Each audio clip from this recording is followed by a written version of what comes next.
itu sudah menjadi semakin besar gitu ya, datanya menjadi besar dan bervariasi, lalu auditor ataupun akuntan itu tidak bisa menggunakan cara-cara lama untuk mengolah data sebagai bagian dari profesinya dia untuk menghasilkan entah itu laporan audit, ya entah itu laporan keuangan kalau dia akuntan internal gitu ya, ataukah dia pemeriksa pajak, ataukah dia auditor internal, ataukah di KAP gitu ya. Itu menjadi apa? Tidak terhindarkan lagi ya penggunaan teknologi dan disiplin analytics ini atau analitika ini ke dalam lingkup akuntansi ataupun audit, gitulah kurang lebih ya. Nah, karena itu waktu kemarin saya ditawari oleh Pak Prof. Tota tentang materi ini di UNY, bagaimana, Gung, mau sharing nggak ya? Insya Allah saya mau, dan kemudian materinya tentang apa dulu tapi saya gitu, oh ini kalau gitu saya pilihkan aja ini ya, yang analitika audit. Kebetulan saya juga ngajar di STAN. Di STAN juga diajarkan lah ya, mata kuliah ini masih selama ini masih di ranah teknik audit, tapi mungkin 1 tahun ke depan ini mungkin juga akan menjadi sebuah mata kuliah tersendiri, analitika. Kemudian kemarin saya juga diajak membahas kampus Merdeka ini dengan Universitas Brawijaya, urusan pajaknya. Sepertinya juga mau menggunakan ini ke dalam kurikulumnya ya. Saya kemarin tapi kurang tahu apakah bisa mengambil analitika di jurusan komputer misalnya gitu, atau memang mau membuat mata kuliah tersendiri ya tentang ini gitu. Tapi kira-kira itulah ya, kampus-kampus di Indonesia juga udah mulai, termasuk UNY ya hari ini kita ngobrolin inilah ya gitu ya. Nanti bagaimana ke depannya bisa didiskusikan lagi juga lebih lanjut.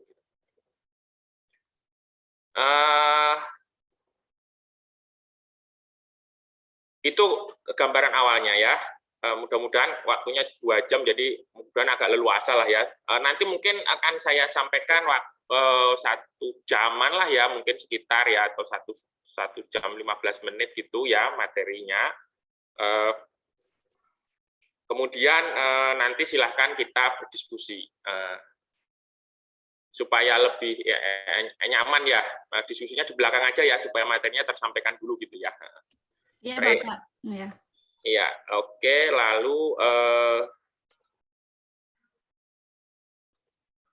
ini agenda kita hari ini. Pertama saya sudah menyampaikan materinya ya ke Mbak Nani kemarin, jadi mudah-mudahan sudah bisa di-share juga. Silahkan kalau mau share.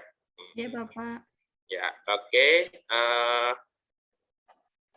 Lalu ini ya kurang lebih materinya. Kemudian juga gini, mumpung ketemu ya, sekalian nanti selain kasus beberapa saya beri contoh ya, aplikatif ya yang pernah saya ada dalam beberapa masih prototipe ya. Cuman beberapa hal juga sudah diuji cobakan di beberapa tempat, karena kebetulan, karena kalau praktis itu kan ya praktek ya kerjaannya. Jadi saya kebetulan menggunakan Power BI, nanti kita bahas bareng-bareng. Saya lihatkan perangkat atau implementasi praktisnya seperti apa gitu. Nah, dalam hal ini karena saya sehari-hari berkecimpung terutama kaitannya yang dekat dengan pemeriksaan pajak ya. Contohnya nanti adalah dalam mengolah data akuntansi untuk kepentingan tax review ya, tax review. Nah, itu sudah dicoba di beberapa kantor lah, baik kantor pajak maupun kantor konsultan pajak. Jadi dari 2 sisi ya. Ini jadi ada 2 sisi. Nanti teman-teman entah nanti bekerja dari sisi perusahaan wajib pajak gitu ya, entah nanti bekerja di sisi konsultan pajak gitu atau KAP gitu, independen berarti ya, atau apakah bekerja di kantor pajaknya sendiri gitu ya. Ini ilmu yang bisa dipakai di banyak aplikasi gitu, di aplikasi di banyak tempat gitu. Lalu kemudian juga saya coba mengenalkan cakrawala lah ya, insights atau horizon baru lah gitu ya, terutama dengan kaitannya dengan penelitiannya ya. Mungkin yang bingung nyari topik skripsi nanti gitu ya, antara lain mungkin ya, atau nanti kalau pengen lanjut ke S2 gitu ya, kalau ditanya wawancara sama LPDP gitu misalnya ya gitu ya, mau ngambil apa gitu ya. Nah ini bisa nanti juga salah satunya nanti saya coba di belakang ya nanti ya, peluang-peluang riset ya. Nah karena ini katanya D4, nah ini cocok juga karena ini sangat aplikatif gitu. Artinya kalau karena D4 itu kan vokasional ya berarti ya, dekat dengan dunia nyata, dunia kerja yang tidak terlalu teoritis gitulah ya, langsung prakteknya bagaimana gitu. Itu juga ada beberapa peluang riset lah yang menurut saya yang ya, tapi memang agak perlu ya, tapi memang semua perlu kerja keras ya tentu saja ya. Artinya kalau misalnya mencari tempat ya atau kasus real gitu ya yang bisa kita menerapkan analitik gitu ya. Nah itu akan lebih bagus gitu, terutama kalau kaitannya dengan program diploma 4 ya, karena kan vokasi ya, gitu, program vokasi ya. Jadi nanti coba kita juga explore dari sisi itu, walaupun mungkin ya tentu saja karena kita sifatnya kuliah tamu, jadi lebih pada membuka wawasan lah ya, mungkin yang selama ini belum terlintas lah gitu ya, atau baru terlintas sekilas gitu ya. Tentunya itu ada nggak ya hal-hal yang seperti itu. Nah coba kita nanti diskusikan ya. Itu apa yang mau saya sampaikan pada hari ini. Nah, sekarang kita coba membahas dulu apa itu data analytics ya. Nah, kalau kita lihat di banyak publikasi buku gitu ya, ini saya search ya, bukan buku saya terus saya sudah baca semua, itu salah itu ya, bukan. Bukan. Saya kebetulan searching gitu ya. Terus kira-kira kalau saya masukkan kata-kata data analytics, data mining, atau data science gitu ya, nanti kita lihat bedanya apa. Inilah ya kira-kira tren, dan ini ya mau nggak mau akuntan juga dan auditor harus menghadapi inilah gitu. Nanti kita lihat lagi ya gitu. Kenapa begitu gitu. Nah, pada prinsipnya begini. Semua perusahaan, semua organisasi, entitas bisnis maupun entitas publik, pemerintahan ya, LSM pun bahkan gitu ya, atau lembaga non profit pun gitu ya, misalkan kayak PBB gitu ya, UN ya, kemudian OECD gitu ya, ya semua organisasi gitu ya, pasti mengelola data ya, perusahaan apalagi ya. Nah, pada umumnya, pada awalnya perusahaan itu ini yang sangat komplitnya gitu ya, yang enterprise levelnya akan menerapkan pengolahan manajemen data seperti yang ada di gambar inilah, kurang lebih seperti itu ya. Jadi biasanya mereka mempunyai sebuah data sumber yang paling kiri ya itu dari operasional sehari-hari. Kalau toko swalayan ya kasir, sebelum kasir ya gudang datang barang pulaan, dihitung stoknya, terus ditata di rak-raknya itu, tokonya dibuka, jualan kan gitu ya. Terus ada orang beli, ngambil barang, datanya di entry pakai barcode, datanya masuk, disimpan, bayarnya entah pakai uang cash atau pakai ATM atau pakai e-wallet, pakai e-money ya, seperti itu, disimpan datanya. Lalu setelah datanya disimpan, sore harinya atau akhir bulan gitu, manajer tokonya itu pengen tahu barang apa yang paling laku, barang apa yang paling banyak jumlahnya laku, juga yang paling cepat laku gitu ya. macam-macam kan pasti. Nah, supaya pulaan minggu depannya itu dia akan lebih, oh daerah ini katakan ada satu jalan itu ada Alfamaretnya, ada Indomaretnya, mungkin ada yang lain lagi, mungkin apa yang toko lokal di situ juga ada gitu, yang swalayan gitu ya misalnya. Gitu. Ada Giant-nya mungkin gitu ya. Nah, itu kan tiap toko pasti ada preferensi, entah dia dari sisi demografi yang datang ke tempat saya umur berapa, hari apa yang paling ramai, itu yang mulai ke kanan gitu ya. Jadi datanya yang di sebelah tengah itu, paling kiri adalah sumber data, dibersihkan, ya, di cleansing, karena kenapa perlu di cleansing? Kadang-kadang kasirnya ngentrinya tangannya cepat banget gitu ya, kebanyakan nol gitu ya, atau ada nol ada spasinya, itu seperti itulah ya. Datanya harus kita bersihin dulu gitu. Mungkin listrik sempat mati sehingga ada data yang sempat tidak terekam harus direkam ulang misalnya, dan seterusnya ya, sehingga ada namanya staging area atau area persiapan. Setelah dibersihin, datanya bisa dikonsumsi atau diolah oleh yang sebelah kanan ya, itu bisa manajer toko, bisa misalkan dia tokonya banyak, bisa misalnya seluruh DIY itu kan ada banyak apa, Dunkin Donat misalnya atau Pizza Hut gitu, pasti ada satu koordinator atau wilayah itu gitu ya, yang akan mengumpulkan, membandingkan antara kinerja satu toko dengan toko yang lain gitu ya, yang mungkin daerah Godean gitu ya, ramenya apa gitu ya, kalau daerah mana Taman Siswa gitu ya, ramenya apa kan gitu ya, bisa jadi seperti itu. Kalau daerah Karangmalang itu apa gitu ya. Nah, itu kan yang sebelah kanan itu ada grafik, ada tren, ada seperti itu. Nah, inilah yang secara umum seluruh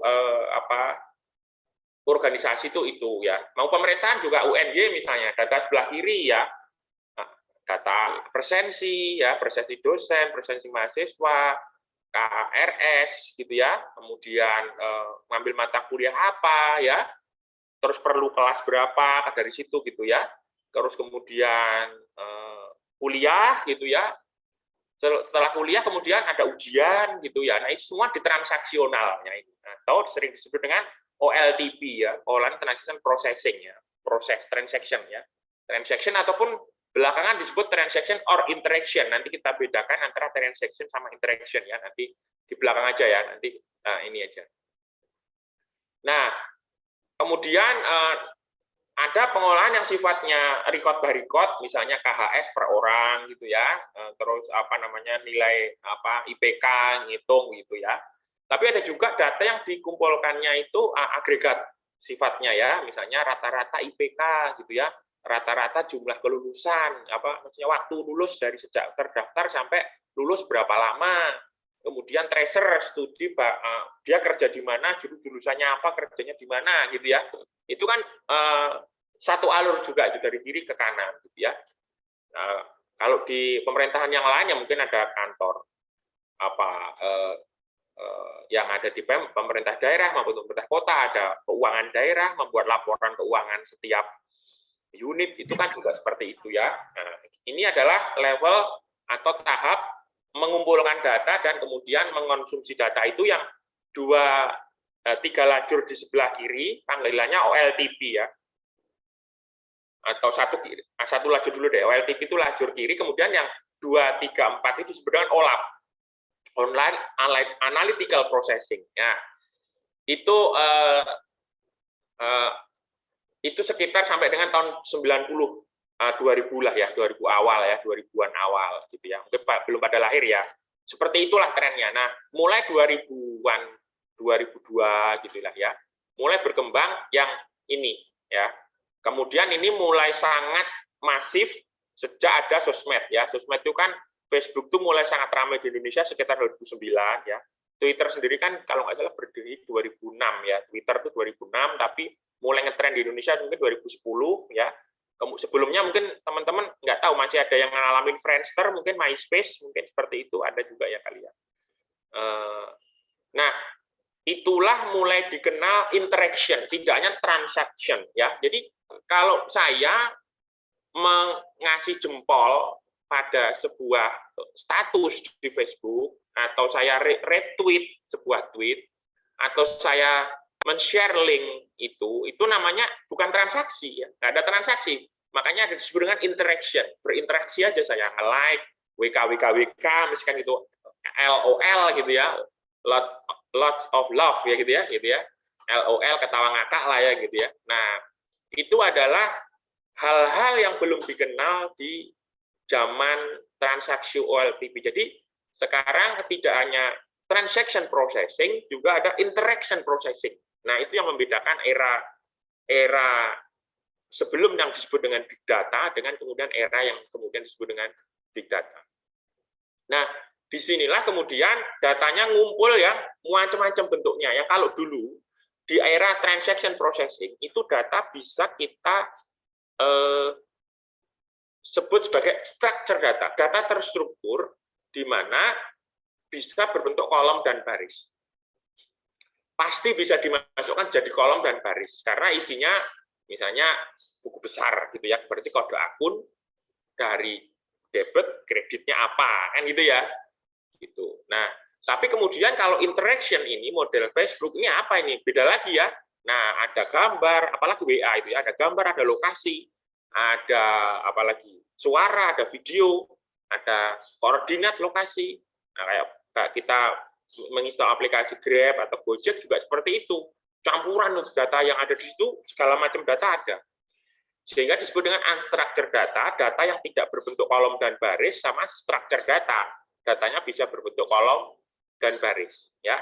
Nah, kemudian berkumpul menjadi, kalau di era yang sebelumnya disebut dengan database dan data warehouse, kemudian ada istilah dulu, kemudian namanya data lake, danau, ya, danau data. Nah, danau data ini seringkali disebut, danau data ini juga disebut dengan big data. Ya, nah kemudian dari situ dianalisis juga sebelah kanan ini, gitu ya. Nah, dari sinilah kemudian muncul ilmu yang namanya analitika nanti ya, karena rangkaian dari paling kiri ke kanan sendiri itu merupakan sebuah alur proses yang harus ada ilmunya, gitu, ada body of knowledge-nya, gitu ya. Lalu apa? Disebut apa ini? Gitu. Nah, kemudian apakah ini programming? Bukan. Ya. Apakah ini software engineering? Bukan. Ya. Apakah ini pengolahan data manajemen? Bukan. Karena ini adalah ngumpulin data, lalu dibersihkan, lalu ditampilkan, lalu untuk menyajikan atau membantu mengambil keputusan. Sehingga muncullah istilah analytics. Ya. Itu ada data analytics ya.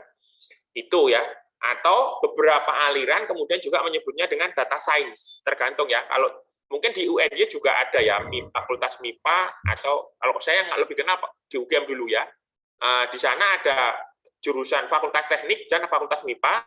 Di fakultas teknik ada jurusan teknik elektro, ya. Di fakultas MIPA ada ilmu komputer. Nah, computer science sama electric engineering. Nah, di sini kita lihat analitik itu kurang lebih seperti itu ya. Orang statistik sama matematika cenderung menyebutnya dia dengan data science, ya, sains data, ya, ilmu data. Kalau di kalangan teman-teman informatika dan bisnis manajemen seperti teman-teman di akuntansi cenderung menggunakan istilah analytics, data analytics, sehingga nanti AICPA, ya, EI-nya Amerika itu nanti saya singgung di belakang, mengeluarkan panduan guide to audit data analytics ya, nanti beberapa bagian saya singgung juga di belakang ya, apa itu guide to analytics-nya ya. Nah, ini yang kemudian berkembang saat ini. Inilah yang hampir semua perusahaan besar, atau ada yang disebut dengan ini ya, kalau di dalam beberapa literatur itu ada yang disebut dengan nirvana ya. Kalau teman-teman main ke Candi Borobudur ya, gitu ya, kan ada stupa itu yang paling atas sendiri itu kan katanya nirvana, yang paling tinggi ya. Nah, itu istilah itu ya kemudian juga diadopsi oleh teman-teman di software engineering dan orang teknologi, mengklasifikasi perusahaan itu kayak stupa Borobudur itu ya, ada yang level paling bawah, naik ya, di ujung sendirian yang paling besar itu panggilannya nirvana ya. Facebook, Twitter ya, Amazon ya, Apple, itulah nirvana perusahaan teknologi saat ini. Nah, ya itulah yang diterapkan oleh mereka ya. Kita bisa membayangkan bagaimana rumitnya data leak yang harus dikelola oleh Facebook, data leak yang harus dikelola oleh WhatsApp, data leak yang harus dikelola oleh Instagram, di mana itu adalah satu grup, ya kan? 3 itu kan satu perusahaan itu, Meta itu yang sekarang ya holding company-nya gitu. Bagaimana rumitnya Yahoo, servernya Yahoo gitu ya, dan Google dengan segala macam sub produknya, ada Gmail, ada G Drive, ada Google Classroom gitu ya, yang kita sangat terbantu dengan mereka itu selama pandemi ya. Coba itu belum ada gitu, kita 2 tahun ini ngapain gitu kan, nggak jelas juga kita itu. Ya itulah ya, jadi itu hal yang cerita di topik yang lain lagi. Nah, perusahaan-perusahaan di dunia ini sekarang trennya kemudian adalah menjadikan rujukan apa yang Nirvana itu lakukan, ya kita harus ke sana. Sering disebut dengan data driven organization ya. Data driven organization itu Netflix misalnya, dia mendirikan, saya itu bukan perusahaan penyewaan video, kan dia penyewaan video ya dulunya, penyewaan DVD. Waktu masih musim penyewaan DVD itu, Netflix sendiri sudah bilang, kami itu bukan perusahaan penyewaan DVD sebenarnya. Kami itu perusahaan yang menganalisis data perilaku konsumen, bagaimana dia melihat film, lalu kami memilihkan yang cocok buat dia. Kurang lebih seperti itulah ya, di beberapa publikasi Netflix ya, gitu. Nah, videonya di YouTube juga banyak beredar lah ya, bagaimana Netflix memanfaatkan data analytics untuk menjadi pemimpin pasar, mengalahkan Disney ya, mengalahkan udah semua sekarang mengalahkan dudung bioskop ya, apalagi pandemi ya, yaitu dia juga blessing-nya adalah blessing in disguise itu buat si Netflix adalah pandemi ini membuat orang stay at home ya, kemudian nggak boleh kemana-mana karena lockdown, ya mau ngapain lagi gitu ya, akhirnya kan pada nonton Netflix gitu ya. Nah, itu adalah, tapi sebelum era itu pun sebetulnya Netflix juga udah berkembang sangat pesat di sana, karena seperti itu gitu tadi, bahwa sebenarnya dia bukan semata-mata perusahaan yang menyewakan video, tapi dia mengklaim dirinya saya perusahaan yang bisa memilihkan video yang cocok buat kamu. Itulah kira-kira seperti itu ya. Nah, secara garis besar struktur datanya ya seperti ini. Dia mengambil data perilaku orang ngeklik, milih film, umur berapa, kemudian lokasi di mana, dan seterusnya. Diolah di tengah itu, ya, kemudian dia akan memunculkan namanya recommender system, ya, sistem merekomendasikan. Yang nonton ini biasanya nonton ini loh, gitu ya. Yang nonton ini biasanya berlangganannya yang model gini, gitu ya, seperti itu. Dan seterusnya ya, teman-teman sudah paham kalau Netflix-nya, ya. Tapi di balik itu kurang lebih adalah data yang seperti ini. Nah, lalu apa itu analytics? Ya, ini definisi, nanti silakan teman-teman baca ya. Jangan takut bahasa Inggris ya. Saya juga tidak terlalu baik bahasa Inggrisnya, tetapi karena mau tidak mau ya. Karena ya beda sama Prof. Tota nanti. Karena dia setiap hari ngomong bahasa Inggris gitu kan. Karena itu di sana ya. Gitu ya. Nah, jadi jangan terlalu jangan alergi lah ya. Mau nggak mau sekarang kita harus menghadapi itu karena ya memang global gitu ya. Walaupun kita banyak dibantu oleh caption atau subtitle gitu ya. Tapi mungkin nanti satu hari tidak lama lagi mungkin juga buku itu bisa dibaca langsung diterjemahkan dalam bahasa natif kita ya, bahasa ibu kita. Kan ada buku bahasa Inggris dalam bentuk buku yang bisa dinarasikan ya, audiobooks ya. Kemudian tapi audionya akan keluar dalam bentuk bahasa Indonesia, bisa jadi kan gitu. Dan itu mungkin tidak terlalu lama lagi akan seperti itu ya. Tapi untuk mahasiswa saya harapkan jangan, apalagi nanti kalau kerjanya global kan sekarang kita harus bisa menerima order dari manapun ya teman-teman, dari nanti kan kerjanya bisa gitu ya, kerja di Jogja, di Bantul, ordernya dari Norwegia gitu ya, membuatkan aplikasi apa gitu bisa aja, atau mengolahkan data apa gitu bisa aja nanti ya teman-teman di sini sebenarnya bantu KAP yang sedang ada di South Africa sana kan bisa jadi begitu ya. Dan itu bahasa Inggris menjadi mau tidak mau ya gitu, karena susah juga nyuruh mereka harus belajar bahasa Indonesia kan. Gitu. Nah, ini ada beberapa definisi, nanti silakan dibaca sendiri. Apa bedanya analisis dengan analytics? Analisis itu prosesnya, pekerjaannya. Analytics itu ilmunya, ya gitu ya. Nah, ilmu melakukan analisis disebut dengan atau science of analytics gitu katanya si siapa itu White and Imhoff ya. Nah, di papernya White and Imhoff itu analysis refer to process, analytics on the other hand is application of logical and computational. Jadi ilmunya ya gitu. Nah, intinya yang tadi ya, alur data tadi dari sebelah kiri ke kanan yang sebelumnya tadi, bahwa paling kiri ngumpulin data, di tengah dibersihin, di kanan disajikan jadi mengambil keputusan. Itulah ada 3 layer seperti itu kurang lebih ya, ngumpulin data, datanya disiapkan, dibersihkan, lalu dianalisis. Itu ada 3 tahap. Untuk membantu keputusan, entah keputusan yang sifatnya bisnis ataupun non-profit ya, lembaga pemerintah gitu ya. Kemudian juga datanya bisa berupa transaction ataupun interaction ya. Hari-hari ini kita bahkan sehari ini dari pagi kita sudah menggunakan data yang sifatnya interaction ya, walaupun belum ada transaction-nya. Nah, lalu ini sekilas nanti sekedar sejarah saja ini, istilah ini berkembang dari mana gitu, nanti bisa ditelusuri lagi ya, bagaimana kemudian kita sampai pada istilah analytics dan big data. Jadi dulunya ada database RDBMS, Relational Database Management System, mungkin masih belajar juga ini teman-teman yang di SIA, sistem informasi akuntansi, kalau ada pelajaran itu mungkin masih belajar entity relationship diagram gitu ya, menyusun one to many gitu ya, seperti itu adalah ya itu.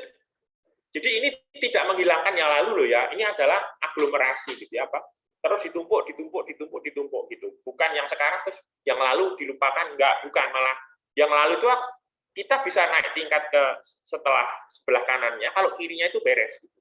Kalau kita tiba ujug-ujug di sebelah kanan itu kadang-kadang nggak robust gitu ya, nggak apa ya, nggak kuat gitu, nggak kokoh gitu dasar ininya, pelaksanaannya nanti, kurang lebih seperti itu. Nah, setelah itu ada database dan ini ada data warehouse.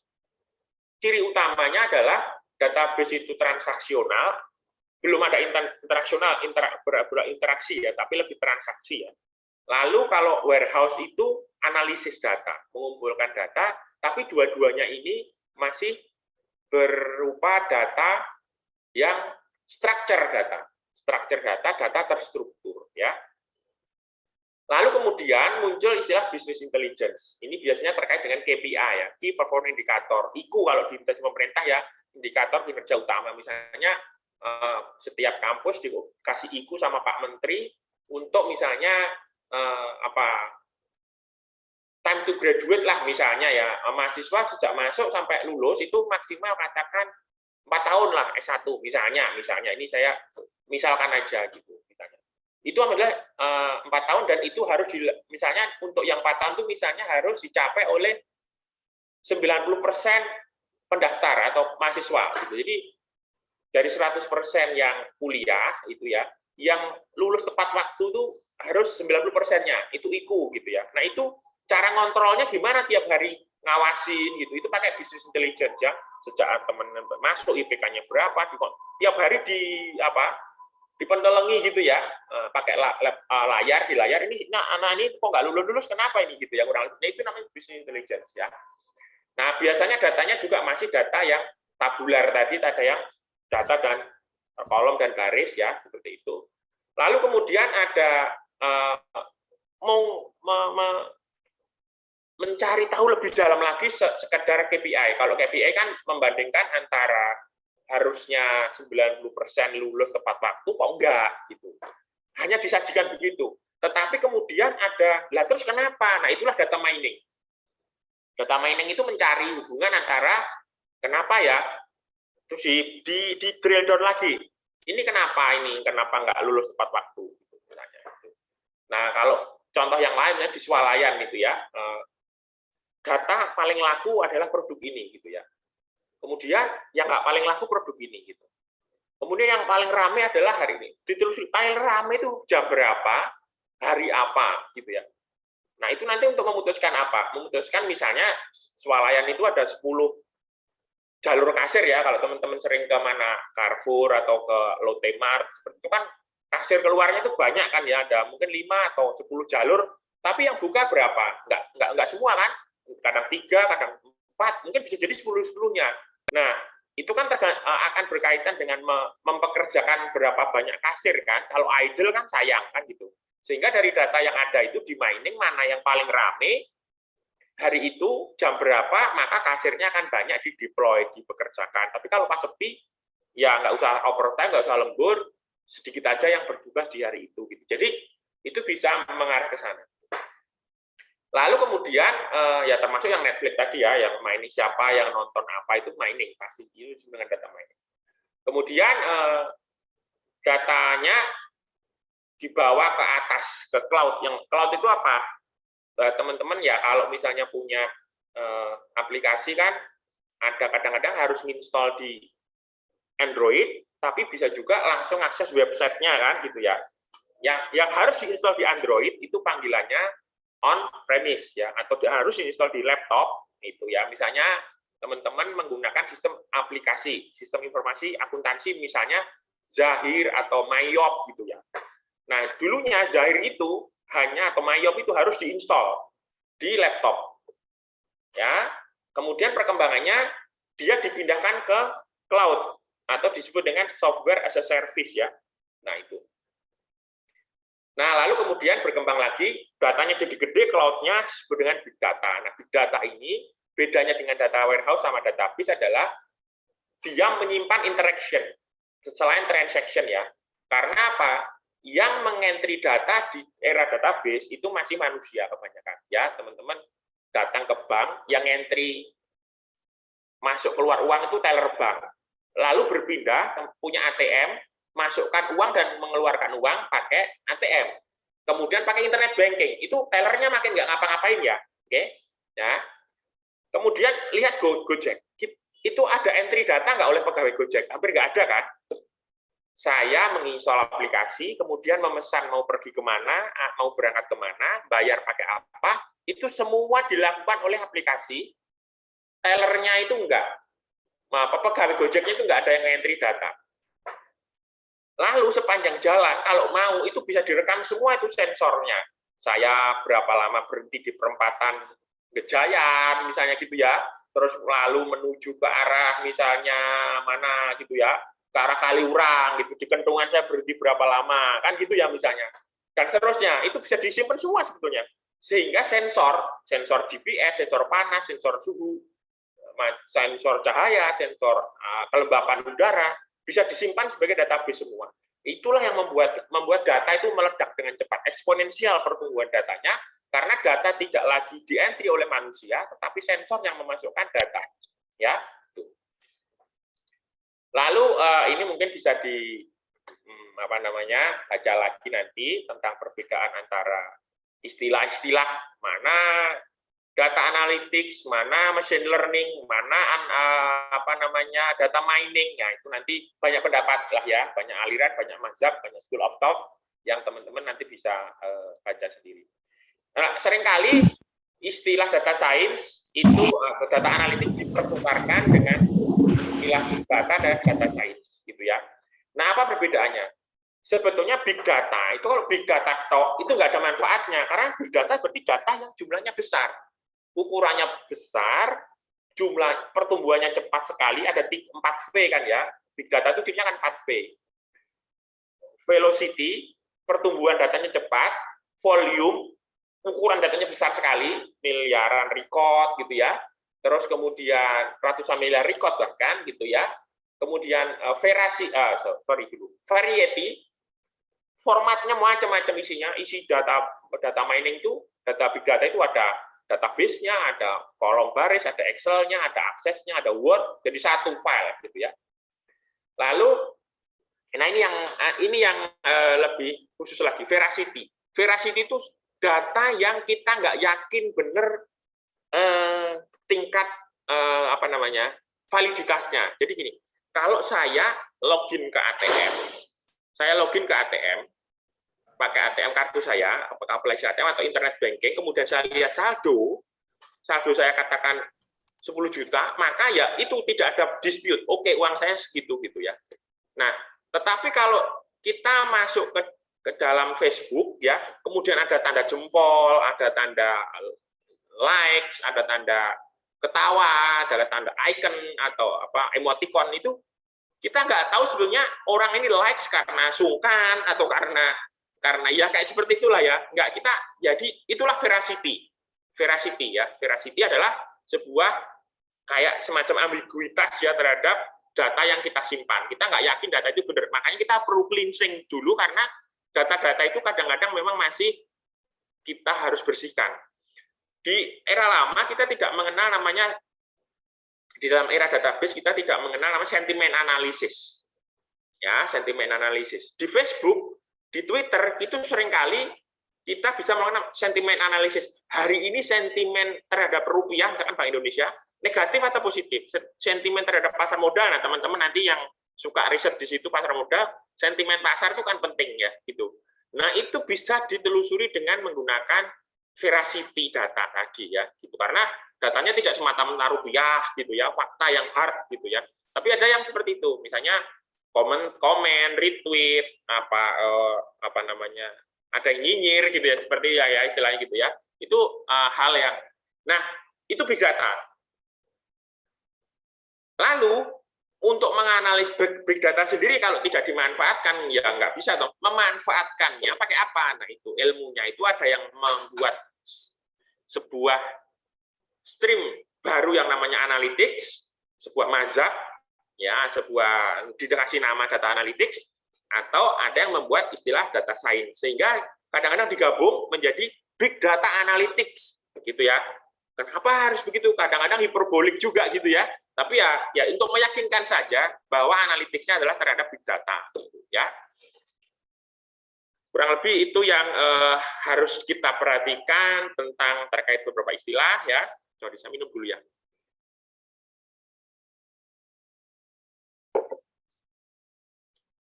Lalu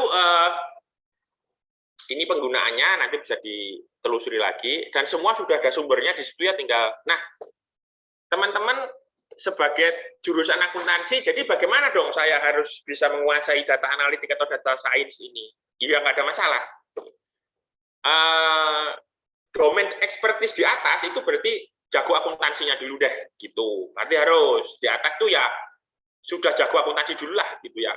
Mau jurnal ya sudah langsung jurnal, gitu ya, akuntansi biaya, akuntansi manajemen keuangan, itu sudah menjadi mau tidak mau. Itu sudah, kalau itunya belum, ya itu dulu dikejar, mau nggak mau ya. Gitu. Jadi harus menguasai ilmunya dulu apa, entah akuntansi keuangan, akuntansi manajerial, akuntansi biaya, ataupun audit, seperti itu harus dikuasai dulu. Lalu tambahannya adalah matematika di sini sebenarnya bukan matematika yang ruwet gitu, enggak, dan ya, sangat aplikatif saja. Misalnya Y sama dengan AX plus C, kayak gitu kan, kita kenal dari SMP kan, betul nggak? Saya nggak SMP Pak, saya madrasah sanawiyah ya sama, itu SMP juga. SMP semua kan ya, kalau nggak MTS gitu ya. Nah, kemudian komputer sains ya, saya juga matematika nggak jago-jagoan, pas sendirinya pasti. Saya sudah nyerah dari matematika, saya nyampe di mana integral aja dulu waktu SMA udah berasap kepala gitu ya saya gitu ya. Sehingga waktu ketemu yang matematika di sini ya kita apa namanya, yang matematika ini sudah di encapsulate gitu, sudah dibungkus nanti oleh perangkat lunak juga sebetulnya. Kita tinggal pakai aja di beberapa situasi. Nah, komputer sains dalam hal ini adalah teman-teman tahu cara mengolah data, prinsip-prinsip bekerjanya komputer, lalu sedikit-sedikit programming boleh, atau nggak usah programming ya, coding kecil lah ya, coding-coding yang 5-10 baris lah gitu, nanti saya perlihatkan. Oke? Nah, dari situlah ketemu akan data science ya. Jadi kalau pengen expert di tengah itu harus bisa tiga-tiga itu, ya tapi domain expertise itu syarat utama. Ya, yang dua itu menunjang begitu. Nah, ini ada beberapa paper tentang sejarah dari data science atau analytics. Kemudian kalau teman-teman mau membandingkan apa sih bedanya data science dengan statistik, karena ada yang nyebut data science is not just more than glorified statistik, kata dia gitu ya. Ya walaupun ya enggak, ternyata kalau menurut paper ini ada perbedaan, nanti silakan dibaca. Waktunya kita nggak cukup untuk membahas satu demi satu ya. Nah, lalu ada satu untuk teman-teman yang senang sama metode penelitian kuantitatif, regresi, SEM gitu ya. Nanti di metode penelitian nanti pengen seperti itu. Nah, ada sebuah paper bagus tentang apa bedanya explain sama predict. Nah, ini menarik ya. Silakan nanti ditelusuri lebih lanjut. Ini tadi ke tren ke depan, jadi mungkin dibaca aja ya, nanti kira-kira saya mau kemana sih, nanti lulus terus ngapain nih. Ini tren di bidang data seperti itu. Nah, ini seringkali saya bikin ini supaya meluruskan beberapa pengertian. Jadi analytics itu seringkali ada orang nyebut di frasanya itu digabung. Data analytics, big data analytics, web analytics, itu menyebutkan bahwa web database itu adalah sebenarnya sumber data, analitik terhadap database, analitik terhadap big data, gitu ya. Menekankan lebih pada sumbernya. Nah, kemudian ada istilah descriptive analytics, diagnostic analytics. Nah, itu lebih pada informasinya itu deskriptif tuh hanya paling besar, paling kecil, paling sering gitu. Kalau diagnostik, nah ini yang paling sering auditor ketemu nih. Nah, sebetulnya misalnya begini, apakah ada transaksi yang berbeda antara master file dengan transaksi, atau ada nggak transaksi yang ganda? Gaji dibayar 2 kali ada nggak? Itu auditor kan harus cari itu ya. Seperti itu. Ada nomor faktur yang lompat nggak? Nomor faktur yang ganda. Dua-duanya nggak boleh. Nggak boleh lompat, nggak boleh ganda kan? Itu nomor faktur pajak misalnya. Nah, itu namanya diagnostik. Atau bisnis prosesnya, audit analytics, marketing analytics, procurement analytics. Nah, itu ya. Jadi teman-teman kalau ketemu istilah analytics, jangan ini lagi ya. Jangan bingung lagi, nah analyticsnya banyak banget jenisnya ya. Kira-kira seperti ini ya. Tergantung sudut pandangnya. Nah, ini perbedaan analytics yang deskriptif dan seterusnya. Ini yang pertama kali disebut oleh Gartner, kemudian ini banyak dirujuk oleh banyak buku dan seterusnya. Ya. Nah, kemudian AICPA itu yang memelopori yang namanya audit data analytics atau analitika data audit. Ya, di sini ada satu ada beberapa definisi lah ya. Nanti silakan dibaca. Intinya adalah bagaimana menerapkan disiplin analytics dimanfaatkan untuk kepentingan audit. Nah, gitu ya. Kalau dimanfaatkan untuk kepentingan akuntansi internal menyusun laporan keuangan, namanya apa? Ya accounting analytics. Itu ada bukunya juga ya. Yang paling terkenal Richardson ya. Bukunya Richardson itu sangat komprehensif lah membahas accounting analytics ya. Di situ juga bisa digunakan untuk audit analytics juga sih. Oke. Nah, kemudian AICPA membuat sebuah panduan akhirnya ya, bagaimana akuntan-akuntan di Amerika itu harus mengadopsi analytics ya untuk kepentingan dia kalau ngaudit. Itu sudah ada ketentuannya. Kalau dia mau menggunakan data analytics, nah dia mengeluarkan sebuah panduan. Nah, itu ada di websitenya dia dan bisa di-download lah gitu ya. Nanti silahkan dicari ya. Nah, itu adalah audit data analytics. Lalu ada beberapa ini yang saya definisikan sendiri di penelitian saya. Kemudian, nah ini tadi sama ya, di tengah ini yang atas audit knowledge. Kalau Anda auditor harus punya pengetahuan tentang audit, tentang bisnis, lalu tentang data, teknikal komputer ya. Ini persyaratan kalau kita mau menguasai audit analytics ya. Seperti itu. Lalu, nah ini apa aja sih isinya audit analitik itu? Gitu ya, kalau mau diterapkan di audit nanti teman-teman ada bukunya Richardson, ini yang tadi saya sebut, bukunya sangat komprehensif, menarik untuk dipelajari gitu ya. Pertama misalnya aging umur piutang gitu ya, itu bisa menggunakan deskriptif. Ini kok untuk menghitung misalnya cadangan piutang tidak tertagih lah, misalnya seperti itu kan kita bisa menggunakan aging analisis atau yang semacam itu. Summary statistik berarti yang paling besar, paling kecil, rata-rata, standar deviasi, varian, itu kan namanya summary statistik ya. Kemudian di audit banyak orang melakukan sampling, ya, audit sampling. Bagaimana memilih transaksi-transaksi yang mewakili populasi, ya gitu ya. Misalkan ada 10.000 transaksi penjualan, gitu ya. Kan kalau sampling bisa judgment sampling, bisa statistical sampling, gitu nggak? Ya, mohon kalau saya salah dikoreksi, lama juga ini, kan gitu ya. Nggak ngajar audit beneran gitu sampelnya. Saya kebanyakan ngauditnya mengajarkannya teknologinya gitu ya, bukan cara bukan audit standar yang sesuai dengan SPAP misalnya gitu ya. Tapi pada prinsip sampling itu ada dua kan, sampling yang menggunakan ilmu statistik, statistical sampling, sama judgment. Judgment itu misalnya kan, ya judgment auditor kan punya judgment profesional ya. Saya mencari transaksi pada hari libur misalnya gitu, transaksi yang nilainya lebih dari sekian gitu ya. Atau transaksi yang karakteristiknya seperti ini, itu kan judgment-nya auditor. Tapi bisa jadi itu dilakukan dengan menggunakan pendekatan statistika kan gitu. Nah, untuk milihnya juga bisa. Kemudian diagnostik, ya ada Benford's Law, ya mudah-mudahan nanti nah ini bisa nih teman-teman, ini salah satu kalau mau bikin penelitian di Indonesia itu masih nggak terlalu banyak Benford's Law ini bagaimana auditor menggunakan Benford's Law itu ya misalnya ya, atau ya auditor internal terutama ya, apakah penting nggak sih kalau di literatur luar kan Benford's Law ini banyak digunakan. Di Indonesia bagaimana? Nah, itu kalau mau skripsi antara lain bisa ini ya. Z-score itu kan yang memprediksi kebangkrutan ya Altman ya. Kemudian exact and fuzzy matching, misalnya dari nama dan alamat saya akan mendeteksi kickback bahwa misalkan begini, vendor itu tidak boleh punya hubungan keluarga dengan karyawan misalnya gitu ya, vendor. Misalnya aturan perusahaan gitu. Terus kita mengecek apakah ada pembayaran atau pengiriman barang yang berasal dari alamat yang sama dengan karyawan gitu ya. Nah, misalkan ada, oh ini cost, misalkan gitu ya. Oh ini cost gitu. Kenapa begitu gitu? Nah, itu bisa ditelusuri lebih lanjut lah gitu. Misalnya ya exact and fuzzy matching gitu. Oh, sudah datang Pak Tota. Morning, sir.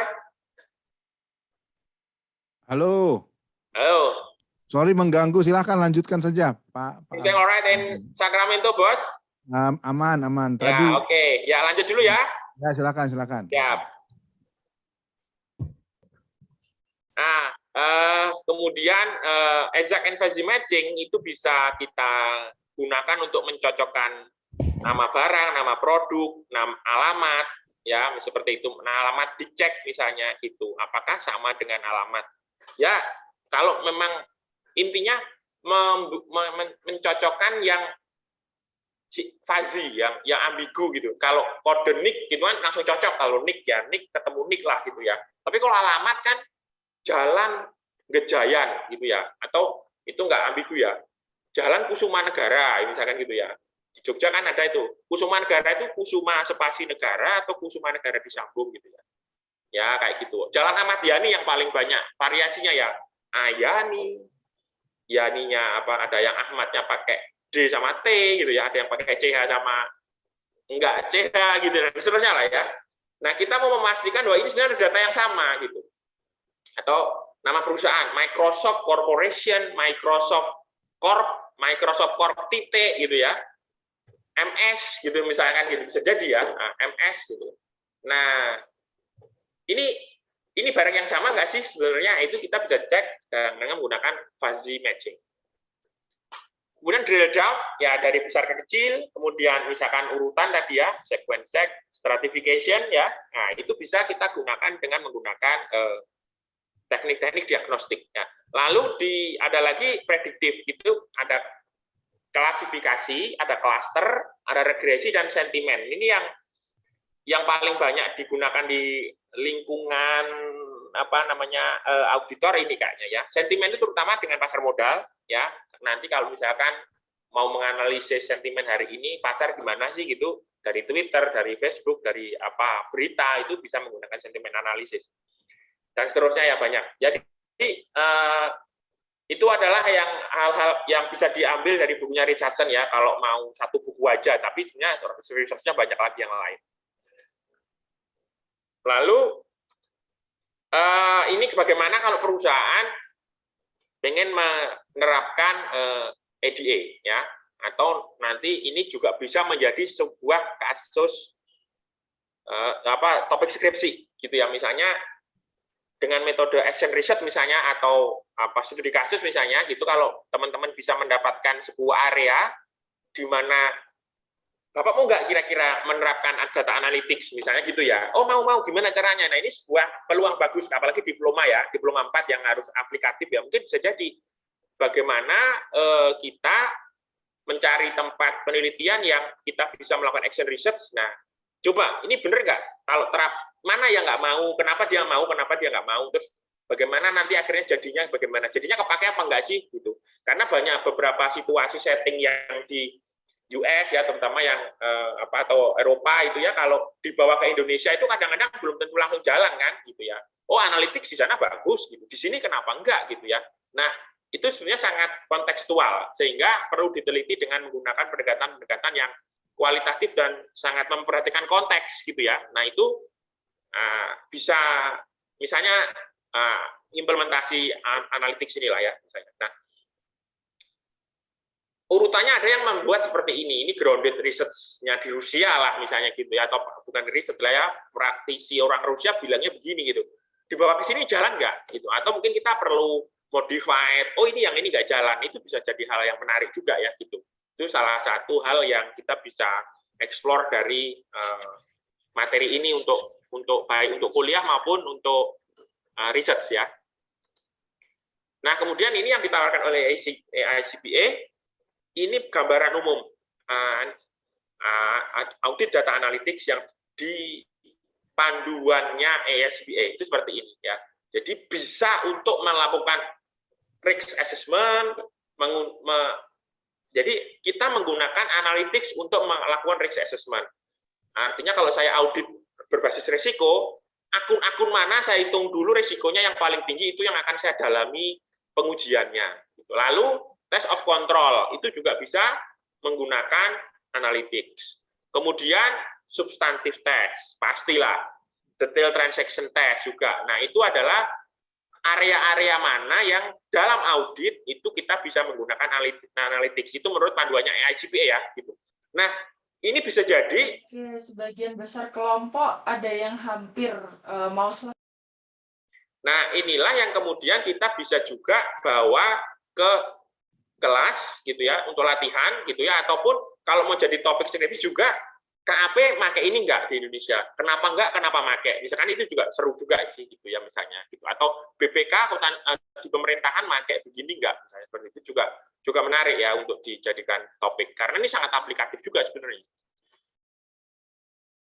Oke, ini tools yang apa yang digunakan, ternyata masih didominasi oleh Excel ya. Ini survei 2020, jadi belum lama ya, masih beberapa Big Four, beberapa akuntan terutama di Big Four, mereka membuat sendiri. Tapi karena akuntan tidak hanya Big Four dan itu mahal, pasti mereka invest di situ. Bagaimana yang kecil-kecil, bagaimana yang kampus bisa lakukan. Nah, itu yang menarik juga, karena saya juga karena harus menyesuaikan ya, kalau mau pakai yang high-end solution dibawa ke kampus belum tentu cocok gitu kan. Kayak kemarin saya di sebuah kampus bilang, Pak saya mau big data itu.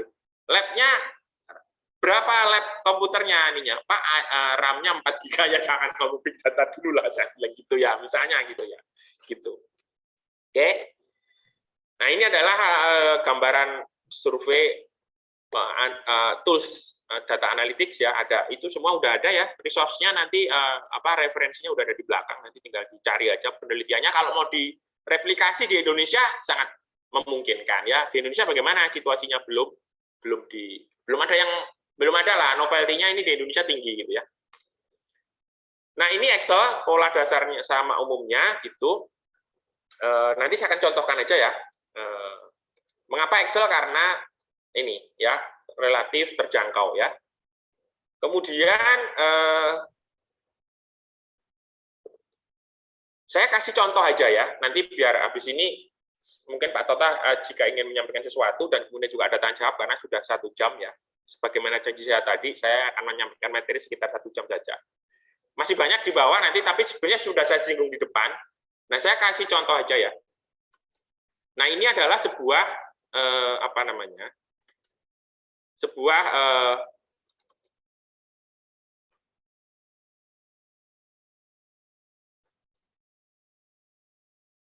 contoh hasil riset saya tentang bagaimana analytics ini diterapkan untuk mengelola data pajak, baik oleh orang pajak, kantor pajak, bisa digunakan oleh orang pajak, oleh konsultan pajak, oleh KAP kalau memeriksa akun pajak, ataupun oleh konsultan pajak, ataupun wajib pajaknya sendiri, ya kalau pengen dia melakukan internal review terhadap pajaknya, gitu kurang lebih seperti itu, ya.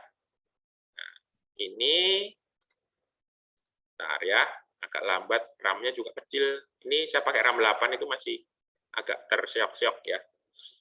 Kebetulan komputer saya yang RAM-nya agak besar, ada di kantor ya.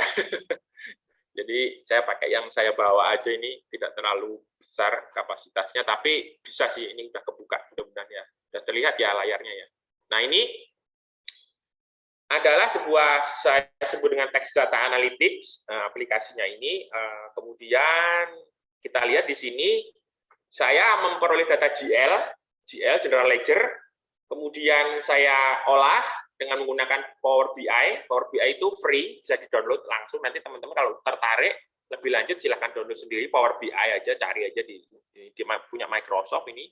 Lalu banyak tutorial ya. Nah, nanti kalau misalkan pengen praktek, bisa aja kita adakan sesi yang lain yang memang benar-benar akan mempraktekkan penggunaan perangkatnya ya, gitu ya, silahkan aja.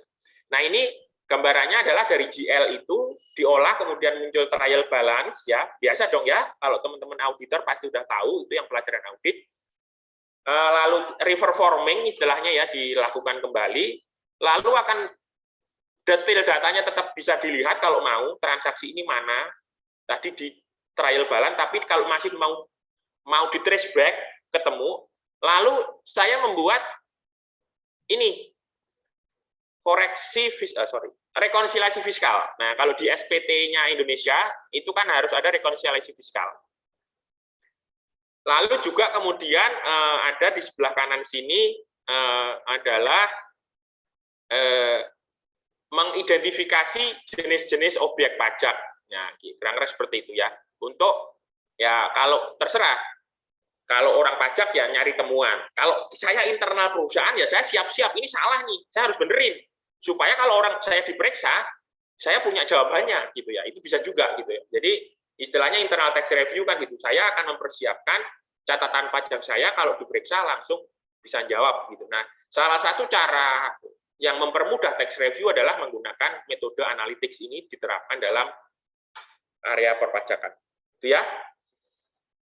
Nah, kurang lebih itu materi yang bisa saya share pada hari ini. Cuman yang file ini saya nggak share ya, yang cara mengolah ini ya.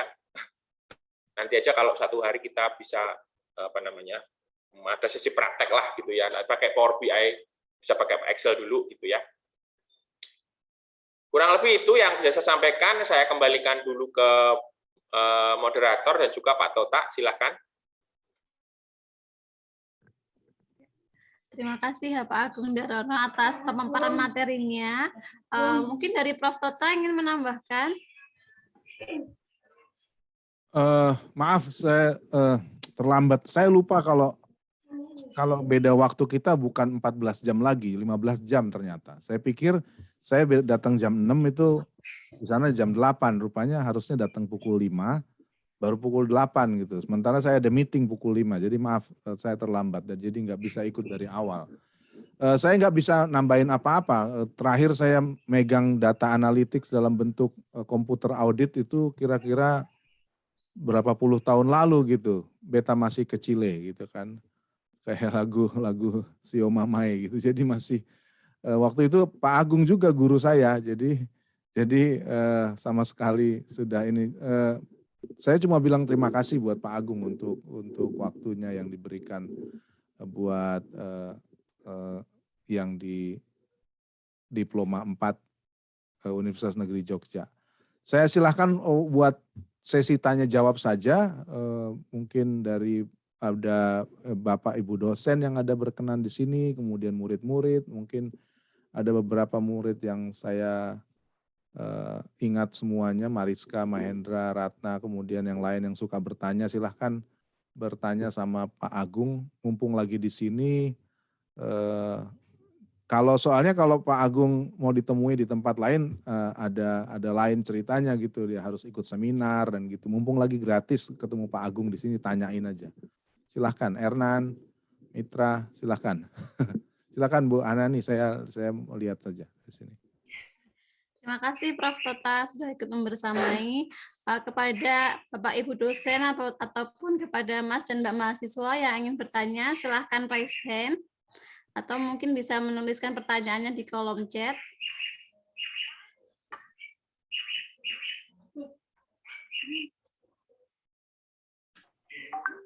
Ini sudah ada satu yang raise hand seperti itu kepada Bu Ratna Yudiati. Silakan Ibu, waktu dan tempat.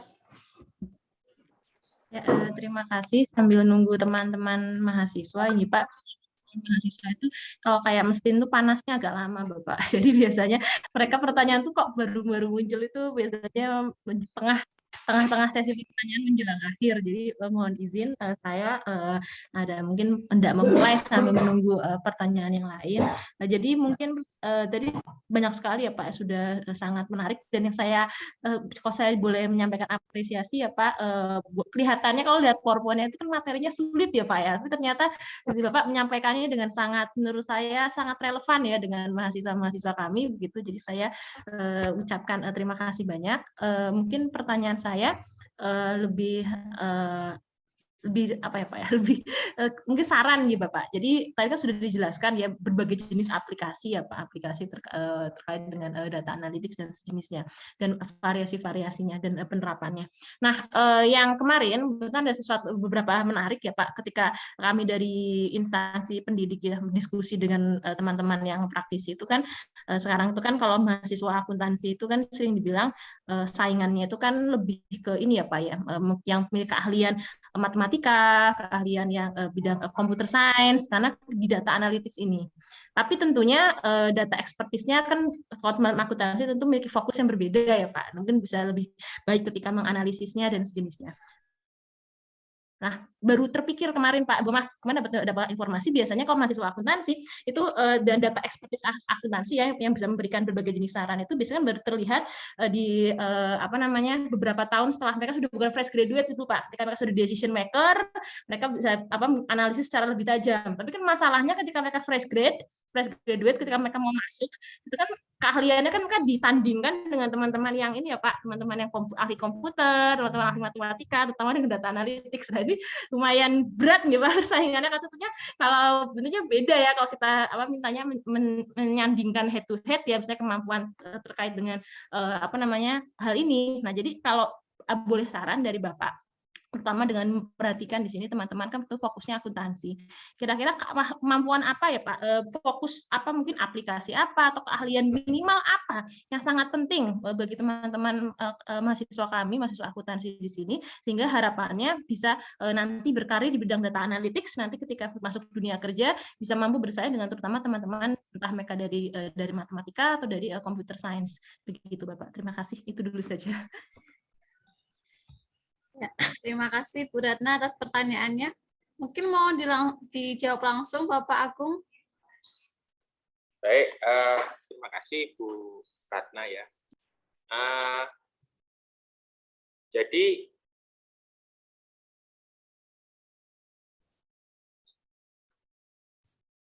ada semacam apa ya?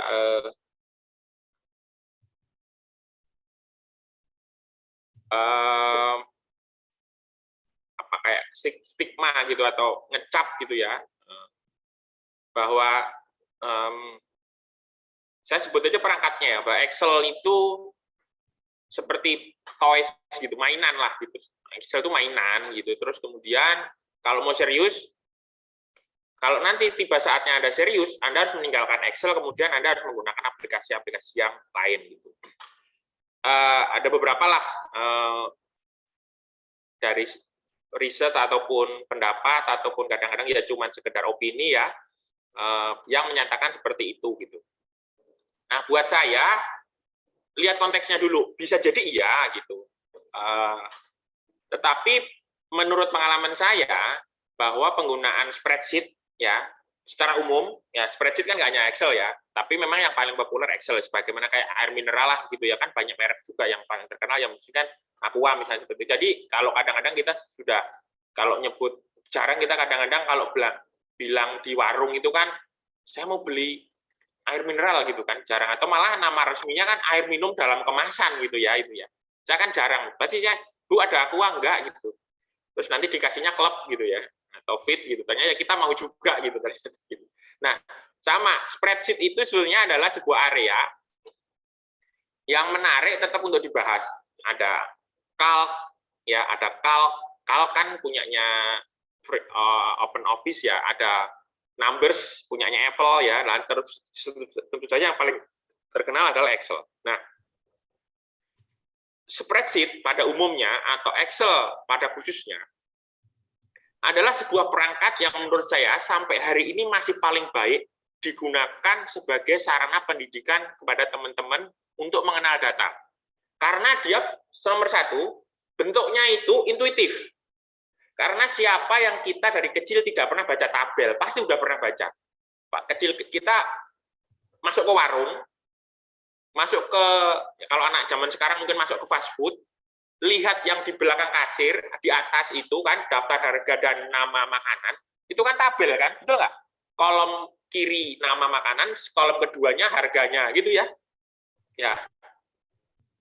Jadi Excel intuitif sekali untuk mengajarkan mengenal data, terutama yang terstruktur, karena ada kolom, ada baris, ya kan? Ada kolom, ada baris, kemudian ada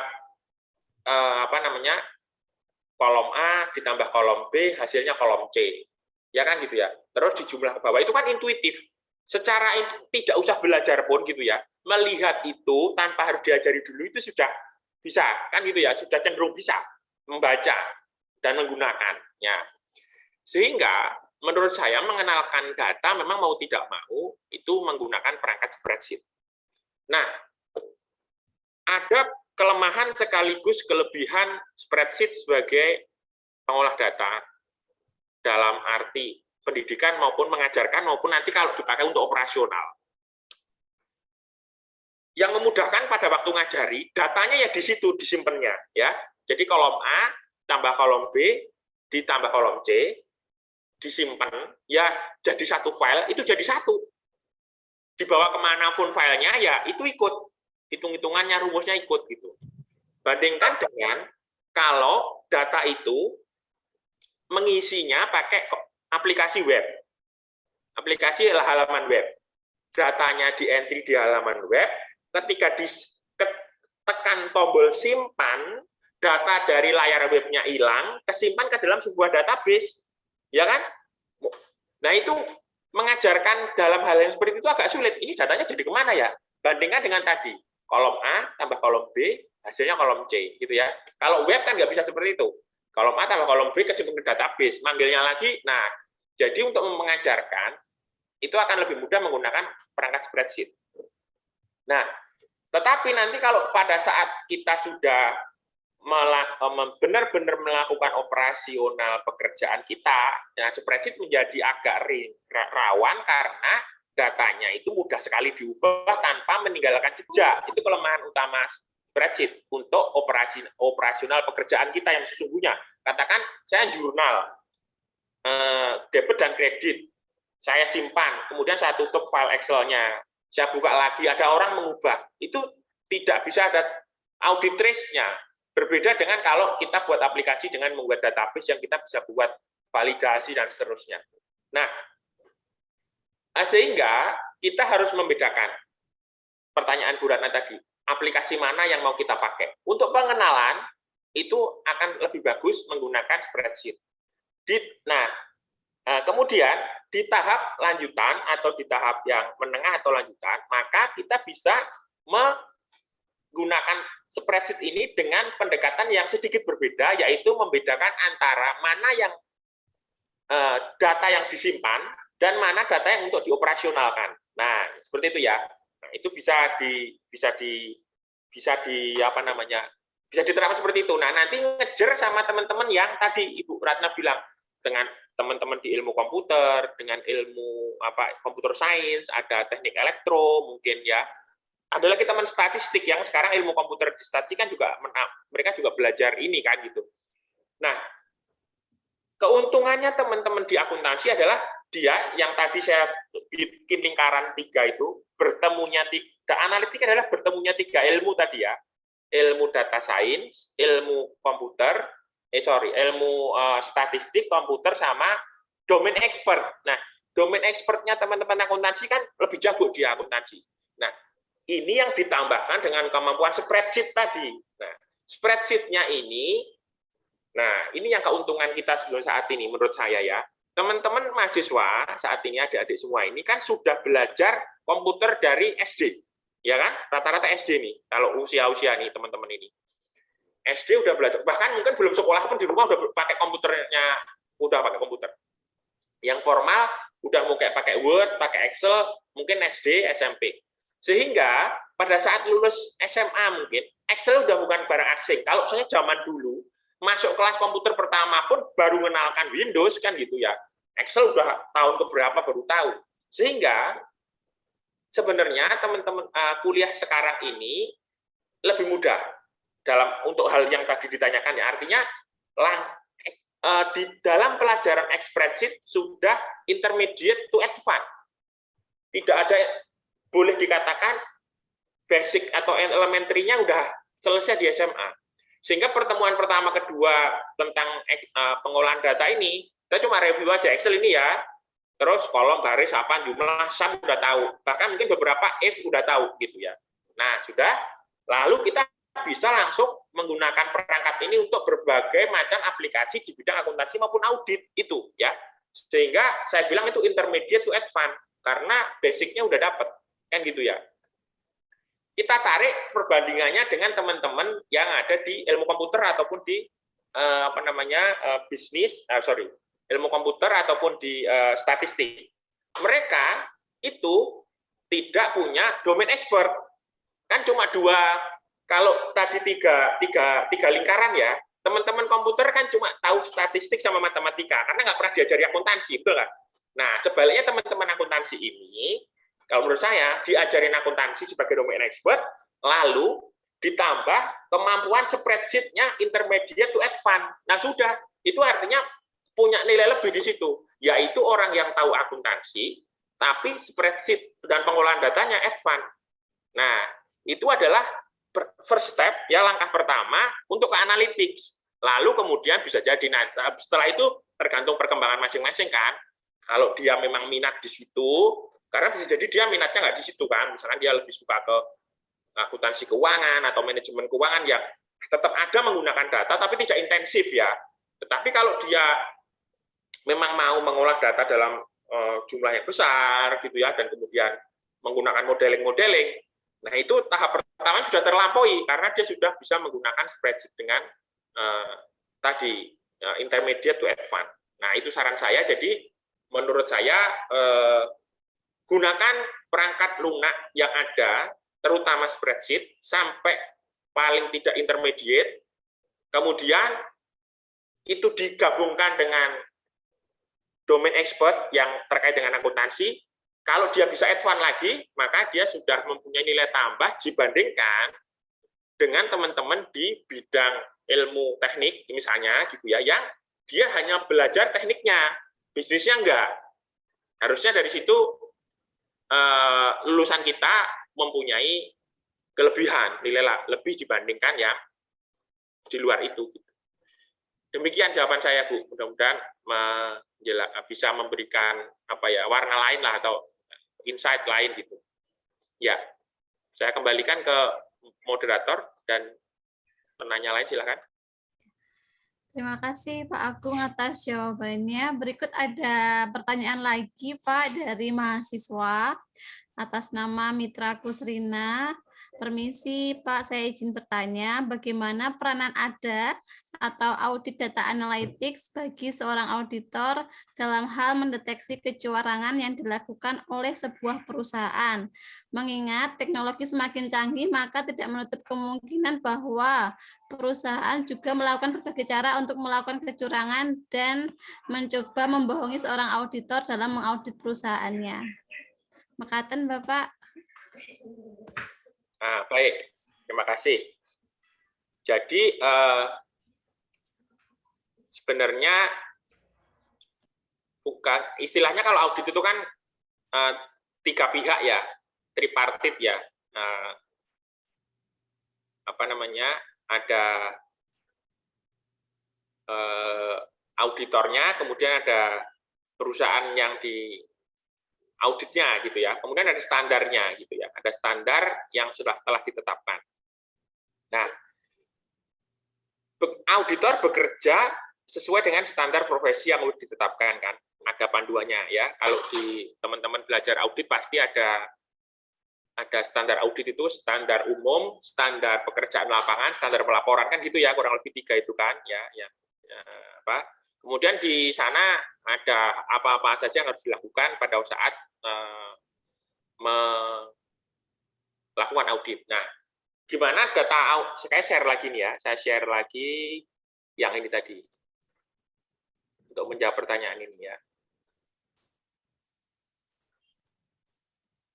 Nah, ini saya share layar ini.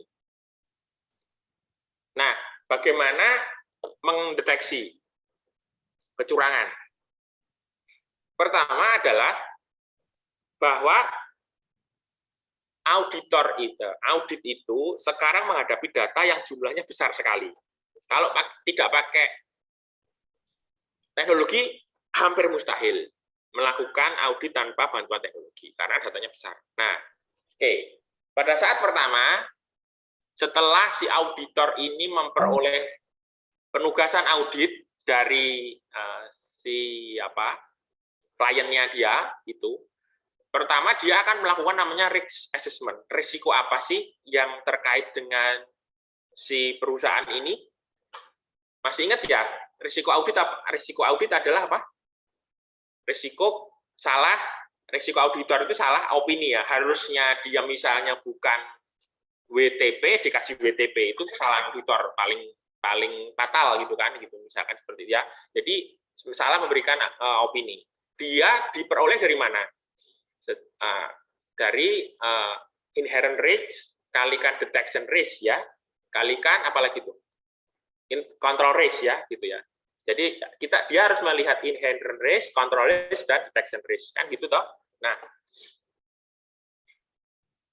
teknologi membantu mengukur risiko. Nah, itu yang tahap 1 pertama kali. Dari seluruh data begini. Misalnya datanya itu saya pernah mengaudit itu menghadapi data 30 juta record GL. Data penjualan, bukan GL. Data penjualannya itu 30 juta record dalam 1 tahun.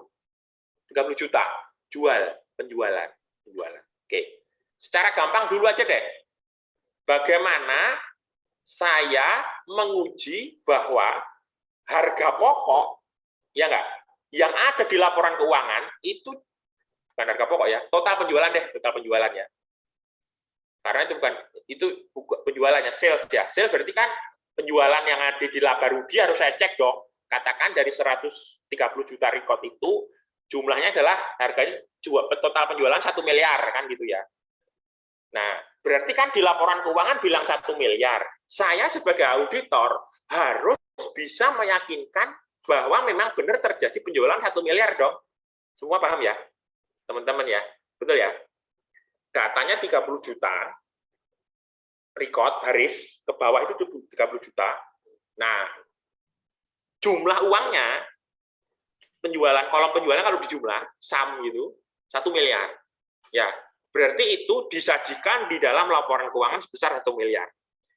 Nah, berarti saya sebagai auditor harus uji dong, apakah benar yang dinyatakan oleh perusahaan bahwa sejuta itu antara laba rugi dengan buku penjualan cocok, betul nggak? Itu yang paling sederhana dulu. Bagaimana caranya? Kalau manual, gimana ceritanya? Udah selesai, kita nggak akan dapat. Manual sudah mustahil. Ya kan, mustahil kita melakukan itu. Nah, jadi kita mau tidak mau harus melakukan menggunakan teknologi. Ya, datanya mana? Pasti elektronik. 30 juta juga nggak mungkin dia mengentri satu-satu setahun. Berapa ribu orang pegawainya untuk bisa mengentri data 1 juta record 1 tahun. Kan gitu ya. Pasti datanya berupa hasil scanner barcode gitu kan, penjualannya gitu seperti itu ya. Nah, sudah kan? Datanya saya ambil sebagai auditor. Nah, terus saya jumlah.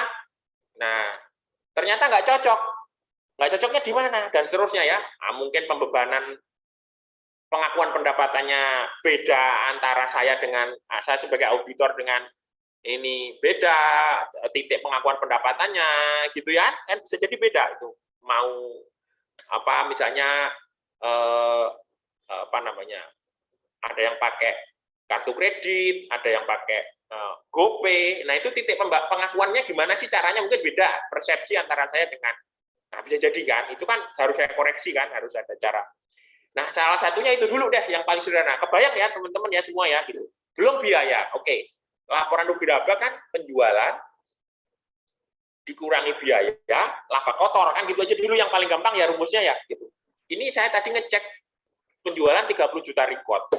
Biayanya berapa record? Katakan belanja pulaannya itu nggak usah banyak-banyak lah, 10.000 kali aja terjadi pembelian barang lah dalam 1 tahun ya. 10.000 transaksi pembelian barang. Berarti saya juga harus ngecek lagi kan bahwa biaya yang ada di laba rugi sebesar katakan 500 juta gitu misalkan, tadi kan 1 miliar ya penjualannya. Kemudian biayanya adalah biar beda 600 lah ya. Berarti laba kotornya kan 400. Harus cocok dong hitung-hitungan saya gitu kan. Nah, kalau nggak cocok kenapa gitu? Ya berarti ada masalah di cara dia menjumlah kan. Nah, kayak gitu. Terus nanti yang itu yang paling sederhana ya kayak gitu dulu. Yang lain-lain yang tadi misalnya kayak fuzzy match itu menyocokkan nama gitu ya. Ada penjualan fiktif apa enggak gitu, atau pada biaya fiktif apa enggak, tergantung sih.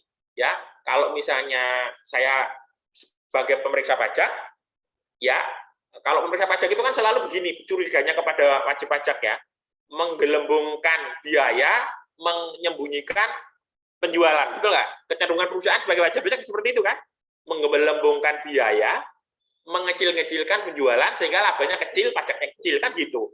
Nah, bagaimana mendeteksi itu ya gitu tadi. Jangan bicaranya tidak seperti itu.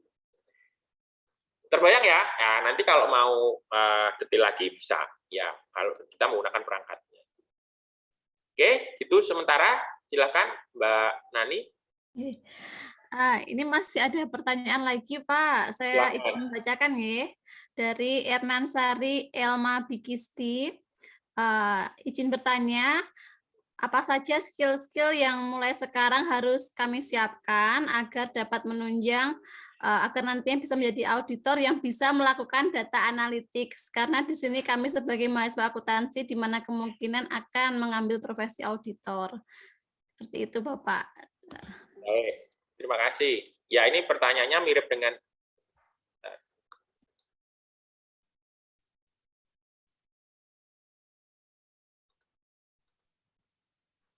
baik, ini pertanyaan mirip dengan Bu Ratna tadi ya.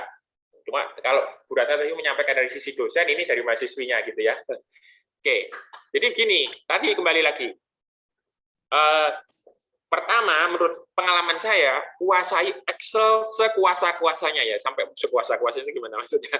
Semaksimal mungkin Anda bisa menggunakan Excel. Itu. Karena Excel, pertama Excel itu murah harganya. Ya beli, nggak boleh bajak ya. Beli, tapi belinya kan nggak mahal. Nah, sekarang kan kita bisa lihat di Tokopedia yang Office 365 itu kan tidak terlalu mahal kan, gitu. Oke. Kemudian persyaratan hardware-nya tidak terlalu, ini bukan saya mengendorse Excel, kemudian saya ngageni Microsoft, bukan loh ya, ini saya benar-benar karena memang merasakan manfaatnya gitu.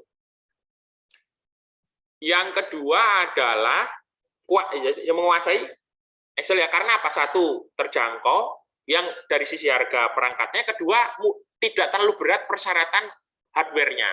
Ya, hardware-nya tidak terlalu berat. Ya, Anda bisa menginstall dia di PC-PC yang sekarang beredar. Untuk data-data latihan para mahasiswa, sebaiknya ya saya sarankan ya, sangat sebaiknya saya sarankan RAM-nya 8 GB gitu ya.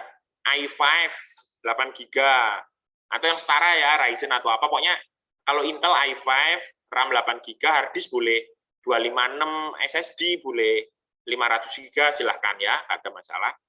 Nah, lalu sekarang kan banyak sekali tutorial di YouTube, ikuti itu tentang data analitik menggunakan Excel, banyak sekali ya. Mungkin salah satu mungkin yang saya sarankan ya, tapi ini bukan endorse ya, karena saya juga terbantu kok dengan software ini ya, apa namanya,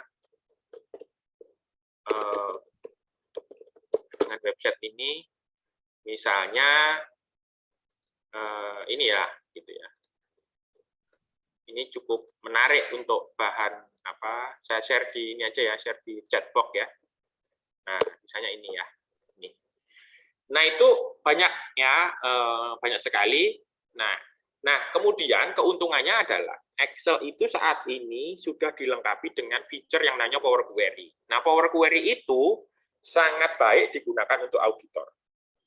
Nah, ini saya jadinya, ini saya bukan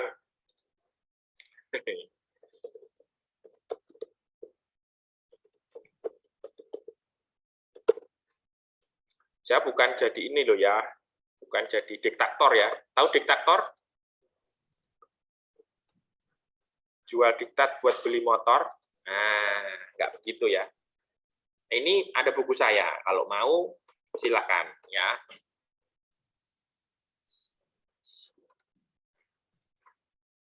Ini bukan jualan buku ya. Bukunya cuma harganya 60.000 aja kok ya. Juga nggak tahu masih ada barangnya apa enggak, karena ini sempat jadi bestseller. Ya.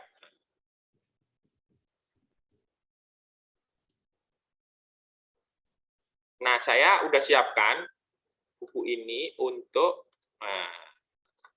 nah ini ya, ini Power Query untuk auditor. Memang, nah Power Query itu apa? Power Query itu ada di Excel, gitu. Ya. Sebenarnya Power Query itu, kalau Anda buka Excel mulai versi 2013 ke atas, itu ada Power Query-nya. Kalau Anda membuka Excel 365, ada di situ, gitu. Nah, itu ya jawabannya, sehingga pertama Anda harus menguasai Power Query plus Excel plus Power Query-nya. Itu syarat first step untuk Anda bersaing dengan teman-teman yang ada di ilmu komputer. Teman-teman ilmu komputer itu jago banget ngolah datanya, tapi nggak ngerti akuntansi, kan gitu ya. Nah, sementara Anda tahu akuntansi dan tahu cara ngolah data. Nah, kalau mereka pakai software yang ruwet-ruwet, nah kita pakai Excel sama Power Query aja deh, gitu. Gitu kurang lebih, ya. Silakan, ada pertanyaan lagi? Halo? Suara saya terdengar ya? Terdengar, Pak. Oke, siap. Oh, Anda chat ya di sini. Mana lagi yang mau dijawab? Sebentar, yang belum mana? Ini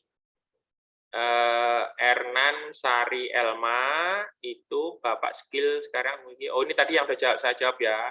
Oke. Lalu Aditya Febrian Jani,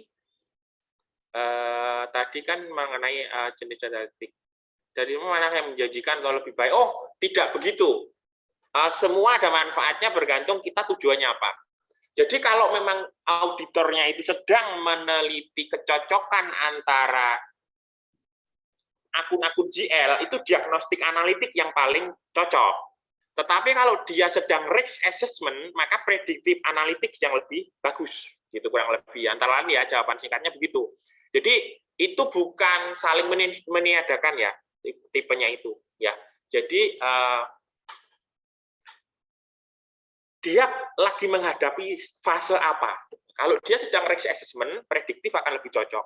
Tapi kalau dia sedang menguji tes substantif, maka diagnostik akan lebih cocok gitu. Berapa pengaruh big data dalam big data analitik? Oke, gini. Saya sendiri big data yang sesungguhnya kayak punyanya Facebook atau Twitter belum pernah ngaudit yang seperti itu ya, karena big data yang full blown, istilahnya gitu ya, full blown big data itu mungkin hanya di perusahaan seperti itu ya, Facebook, Twitter, yang nirvana itulah ya. Nah, saya big-nya dalam arti kebanyakan dalam arti size atau volume, yaitu tadi saya pernah menghadapi data 30 juta record, pernah nggak menghadapi data itu? Belum pernah kan pasti ya, gitu. 30 juta record GL, bukan buku penjualan ya, gitu. Nah, itu bisa diatasi dengan PowerPoint. Ya, bisa. Sepanjang tambah RAM aja. Saya pakai RAM 32 GB, lalu pakai i7. Itu bisa untuk mengolah data 32 GB GL, buku penjualan. Gitu. Ya, mudah-mudahan terjawab ya. Jadi, bagaimana pengaruhnya? Pengaruhnya adalah begini. Kalau Anda tidak siap menghadapi data yang ukurannya besar seperti itu, lalu bagaimana? Nggak dapat kerjaan, gitu ya. Misalnya, atau orangnya jadi nggak, secara profesional kita nggak perform dong, betul nggak sih? Pak, tolong dong, saya diaudit, datamu berapa? Datamu, Pak, 30 juta, Pak, saya nggak bisa buka, cari kantor yang lain aja deh, gitu. Kan nggak bisa begitu dong, sayang dong. Atau di sisi lain begini, sebenarnya datanya cuma 10.000, 20.000 record sih, tapi juga udah banyak kalau manual itu kan. Gitu. Kalau nggak pakai data analitik, time to completion-nya menyelesaikan order audit itu bisa jadi 2 bulan. Saya pernah ngalamin beneran ceritanya.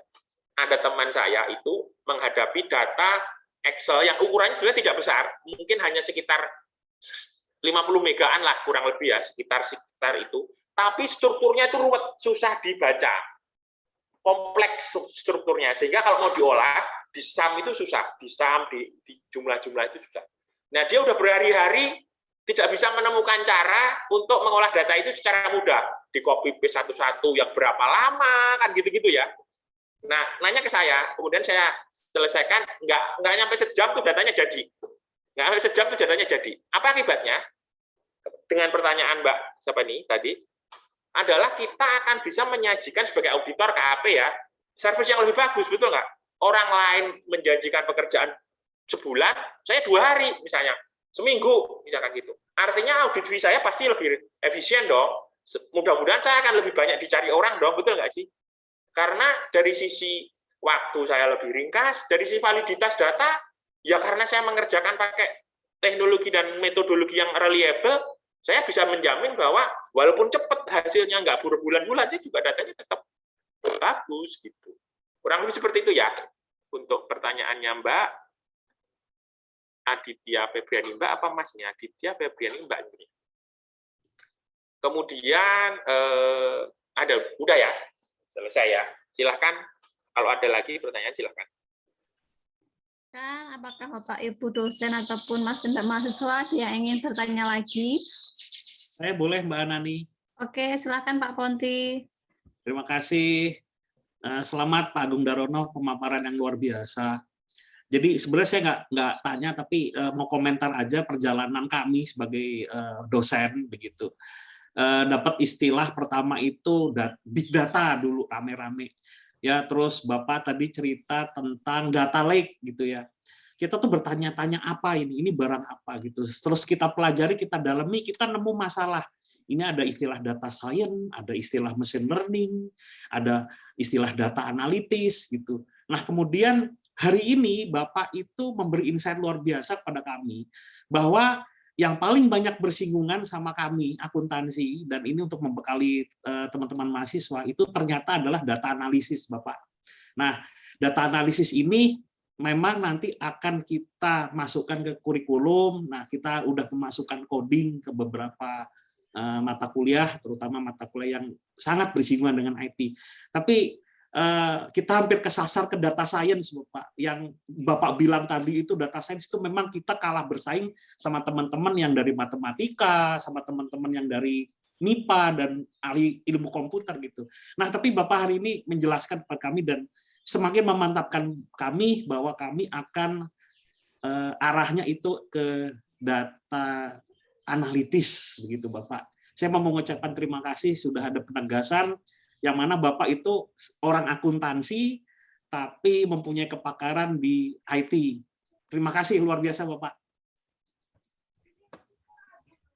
Baik, terima kasih Pak Ponti. Jadi, terima kasih apresiasinya. Jadi, di dalam beberapa situasi memang data science sama data analitik ini kayak mazhab lah ya Pak ya. Jadi, artinya kalau school of thought lah ya.